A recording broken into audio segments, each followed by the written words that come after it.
ইট বোঝাই ট্রাক্টরের ধাক্কায় প্রাণ গেল এক কিশোরের। সবথেকে দুঃখজনক খবরের দিকে এখন নজর রাখব মুর্শিদাবাদ জেলার নবগ্রাম থানার দিকে। শনিবার সকালে অমৃতকুণ্ড রাজ্য সড়কে এক ইট বোঝাই ট্রাক্টরের সঙ্গে মুখোমুখি সংঘর্ষে মৃত্যু হয় এক কিশোরের। স্থানীয় সূত্রে জানা গেছে, মৃত কিশোরের নাম সুইট শেখ, 17, পিতা সেন্টু শেখ, বাড়ি মোহরুল এলাকায়।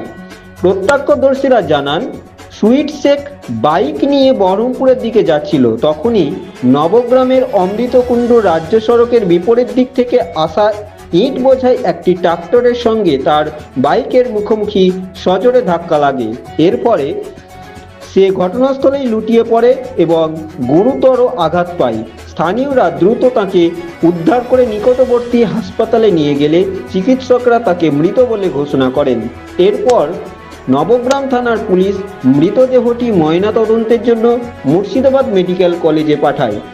এই দুর্ঘটনার পর পুরো এলাকায় নেমে এসেছে শোকের ছায়া। সুইট শেখের অকাল প্রয়াণে শোকস্তব্ধ তাঁর পরিবার ও স্থানীয় বাসিন্দারা। বলাই প্রামাণিকের রিপোর্ট, KTN 5 গ্রাম নিউজ।